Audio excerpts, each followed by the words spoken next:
Selamat datang di kelas Ibu Hamil pertemuan ketiga.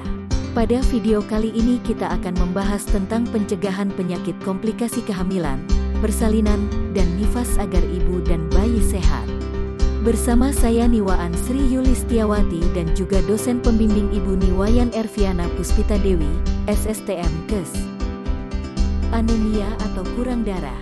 Anemia pada ibu hamil yaitu keadaan ibu hamil di mana terjadi penurunan jumlah sel darah merah yang dibutuhkan untuk mensuplai makanan bagi kebutuhan ibu dan janin.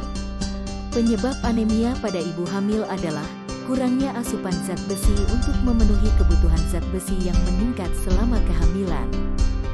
Akibat dari anemia pada ibu hamil antara lain melahirkan sebelum waktunya, keguguran, bayi berat lahir rendah atau BBLR, perdarahan, kematian ibu dan bayinya, kurang energi kronis atau care, ibu hamil dengan lila kurang dari 23,5 cm, harus makan makanan bervariasi dengan gizi seimbang, serta mendapatkan pemberian makanan tambahan atau PMT. Ibu hamil dengan care beresiko melahirkan bayi berat lahir rendah atau BBLR.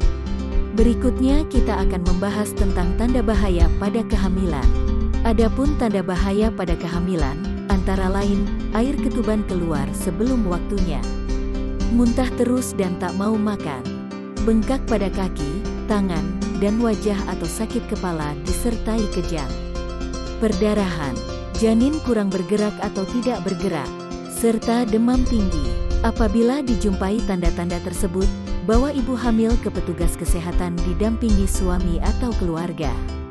Tanda bahaya pada persalinan. Adapun tanda bahaya pada persalinan antara lain, perdarahan lewat jalan lahir, tali pusar atau tangan bayi keluar dari jalan lahir, ibu tidak kuat mengejan, ibu mengalami kejang, air ketuban keruh dan berbau, ibu gelisah atau mengalami kesakitan yang hebat. Apabila dijumpai tanda-tanda tersebut, segera bawa ke petugas kesehatan didampingi suami atau keluarga. Tanda bahaya dan penyakit pada ibu nifas. Adapun tanda bahaya dan penyakit pada ibu nifas antara lain, perdarahan lewat jalan lahir, keluar cairan berbau dari jalan lahir, bengkak di wajah, tangan, dan kaki atau sakit kepala dan kejang-kejang, demam lebih dari 2 hari, payudara bengkak, disertai rasa sakit. Ibu terlihat sedih, murung dan menangis tanpa sebab atau depresi. Apabila dijumpai tanda-tanda tersebut, segera bawa ibu nifas ke petugas kesehatan didampingi suami atau keluarga. Sindroma pasca melahirkan. Sindroma pasca melahirkan atau sering disebut sindroma baby blues, disebabkan oleh perubahan atau gangguan hormonal pada ibu setelah melahirkan.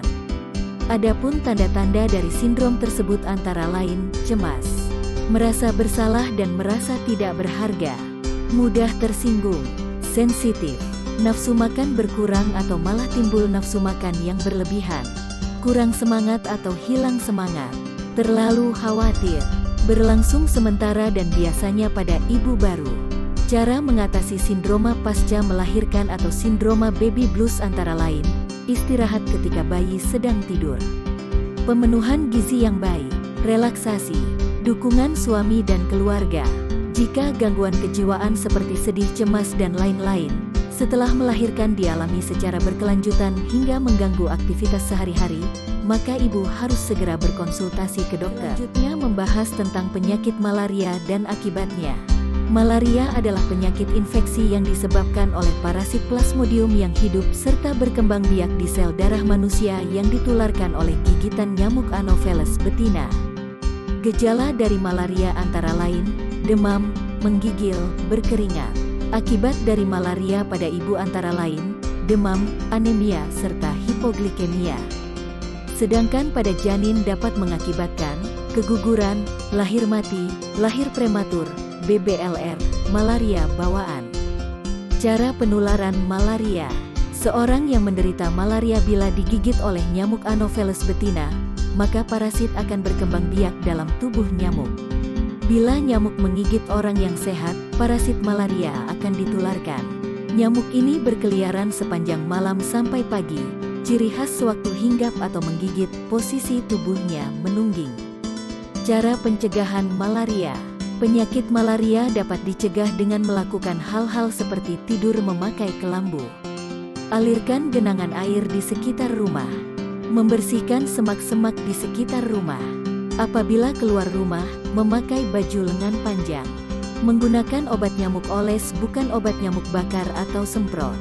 Selanjutnya kita akan membahas tentang infeksi menular seksual atau disingkat dengan IMS. IMS adalah infeksi yang dapat menyebar dari satu orang ke orang lainnya melalui hubungan seksual. Adapun jenis-jenis dari IMS antara lain, kencing nanah atau GO, chlamydia, herpes, sifilis atau raja singa, jengger ayam atau kutil, serta kandidiasis. Komplikasi dari IMS pada ibu hamil antara lain, penyakit radang panggul, kehamilan di luar kandungan, keguguran, serta lahir mati.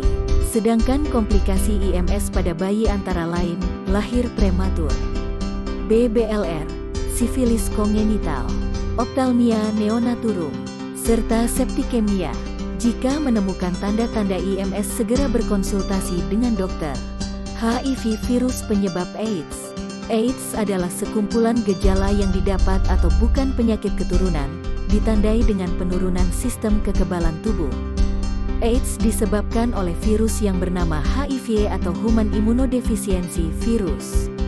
HIV menular melalui hubungan seksual berganti-ganti pasangan tanpa menggunakan kondom, penggunaan jarum suntik dan alat tato atau indik yang tidak steril, serta dari ibu kepada bayi selama mengandung, melahirkan, dan menyusui.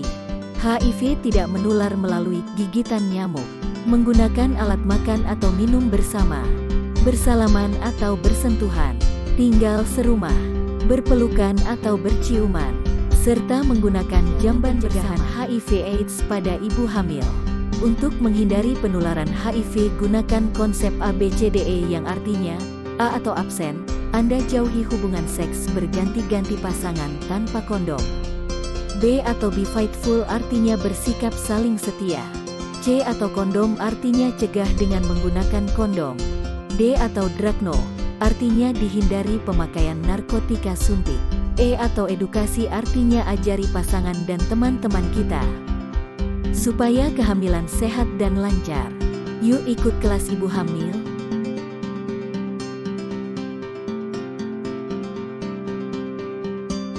Terima kasih sudah menonton. Semoga video kali ini bermanfaat. Sampai jumpa di pertemuan berikutnya.